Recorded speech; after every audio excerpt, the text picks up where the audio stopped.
Welcome learners. If you've watched our channel intro, you already know that my name is Mr Ronald T. I'll be your languages teacher on this exciting journey. I'll be teaching you English language, Shona language, and also Ndebele. So today for our first lesson, we are going to start with the basics, things that you already know. We know that in English language as it exists, not just English language, but even Shona, French, Chinese, German, they all have something in common. Every sentence, whether written in Shona, English or French, has something in common. What is it? Take a guess. Okay, and if you are guessing right, your answer should be they all have what we call the 8 parts of speech. 8 parts of speech. So this is our lesson for today. Underline or write it somewhere, the 8 parts of speech. So the 8 parts of speech in English and any other language that you are learning. Firstly, we have a noun, followed by a pronoun. Third, a verb. Fourth, an adjective, an adverb, preposition, conjunction, and then we've got what we call an interjection. And mind you, these parts of speech, we use them in everyday English. As I am speaking, I am using parts of speech. So we're gonna cover each part of speech individually, starting with the very first one. Can you guess what a noun is? I suppose you already know, but for the sake of those who are still learning the language of English and those who are not yet sure, let's just go through all of them before we actually begin learning more complex topics. So a noun, from our understanding, is anything that names a thing, a person, an idea, a place, an animal, an object, anything that has got a name in English or in language. For example, Ronald T. Sambona, Mr. Ronald T. Sambona, that's a noun, by the way.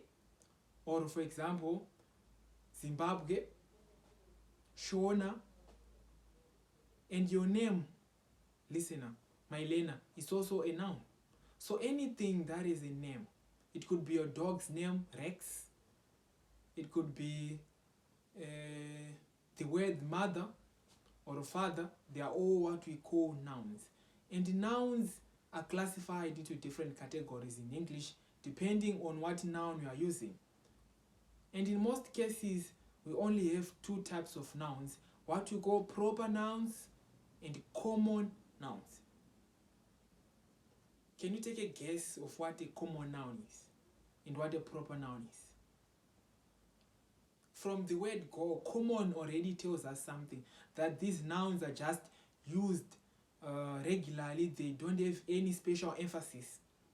So common nouns, they are not names of a person or a country or a place or anything that starts with a capital letter. So we are saying common nouns are just ordinary basic nouns that do not start with a capital letter. For example, we can take the noun cat, dog, banana, mate, pig, school, boy, girl. That's what we call common nouns. They don't specifically point to a specific noun per se, but they just state the nouns in general, like boy or a girl or a cat. We don't know which specific boy or a girl or a cat. But now when it comes to proper nouns, they are now stating for us specifically what noun we are referring to, separating it from other nouns. If it's a boy, for example, we are now hearing something like Tom, Peter. And if it's a girl, we are now saying Melissa, Kisha, Kimberly. These are now examples of what we call proper nouns. And if it's a hotel, we are no longer saying just hotel. We are saying maybe Holiday Inn Hotel, Hyatt Regency Hotel, etc. These are now proper nouns. They have got capital letters. We can actually see that this is Tom, this is the height Regency, because they have got particular names to separate from other nouns. These are what you are saying are proper nouns. So don't ever get confused. One way for you to actually understand, or to make it easier for you, is to understand that proper nouns are always written with a capital letter. So the moment you see a capital letter on something that is a name of a thing, place, a person, or an animal, it's automatically a proper noun, unless that noun starts a sentence. It's possible that it could be a capital lettered noun but still remain a common noun. Let's look for an example whereby a common noun starts with a capital letter. Okay, so we can have a sentence like cats are cool animals. The cats there is starting with a capital letter, but doesn't mean that cats is now a proper noun. Understand? It's just there because it's starting a sentence. But cats on its own, used normally and generally, is just a common noun. So that's where we have to be really, really careful when we are writing our nouns. So if you get that correct, congratulations, you are learning. So if you have any questions about nouns, or any queries, or pre-existing questions, or ideas, or additional notes, put them in the comments below so that we can learn with others, so that I can reply to you. Okay? Alright. That was nouns.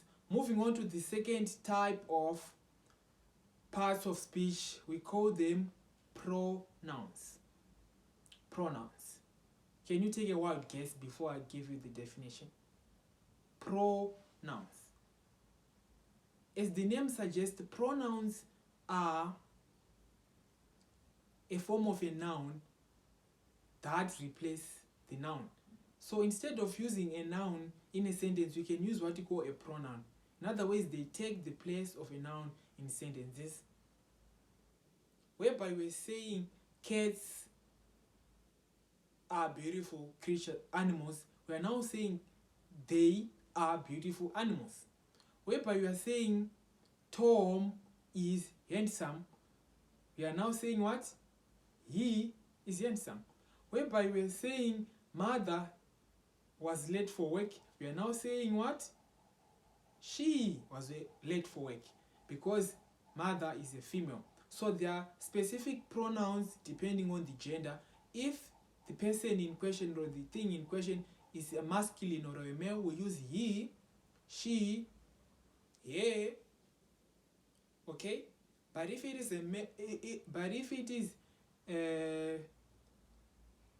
okay, I'm saying if it is a male, we use he, him, his.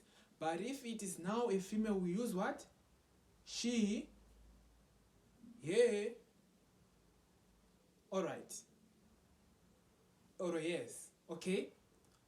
Understand that. Can you write a sentence whereby you replace a noun and put a pronoun instead of the noun? Then you comment down below your sentence and I'll see if it's correct. Okay? Cool. Alright, that is a pronoun. So pronouns, they come in different forms depending on where it is used. For example, if the noun that you are replacing is at the start of a sentence, or it is the performer of an action, or it is the subject in a sentence, the pronoun that replaces it becomes a subject pronoun. Okay, but if the noun in the sentence was receiving an action, the pronoun that replaces it will become an object pronoun. So there are many types of pronouns. There are what we call subject pronouns, then there are what we call object pronouns, which receive an action. For example, in my sentence, Tom is a good boy. We replace Tom with he. He becomes, or is appropriate to replace Tom, because he is naturally a subject pronoun. but we can't replace Tom with him, because him naturally is an object pronoun. Understood? So the correct way to say it would be, he is a nice boy, not him is a nice boy. Okay? But instead we could also make use of object pronouns when they are appropriate. And when are they appropriate? They are appropriate when the noun is receiving an action in a sentence. For example, I went with Tom. I'm no longer starting with Tom in the sentence, but Tom is now at the end, is receiving the action. I went with Tom. So instead of saying Tom, what do we say? I went with him, because him is naturally an object pronoun. It receives an action. Okay, notice the difference. So I want you to write and come up with sentences whereby you are replacing the subject noun with a subject pronoun, then the object noun with an object pronoun. It's easier. Alright. Okay, moving on, we've got a verb. So what is a verb? A verb is an action word. Actions. Language. We can't say we have a language if there are no verbs. Every day, when we talk with friends, when we do stuff, we are always describing things, we are always doing things. Right now I'm talking to you, and you are watching, and you are listening. Or you are thinking, or you are scratching yourself. These are all verbs. Doing words. Alright.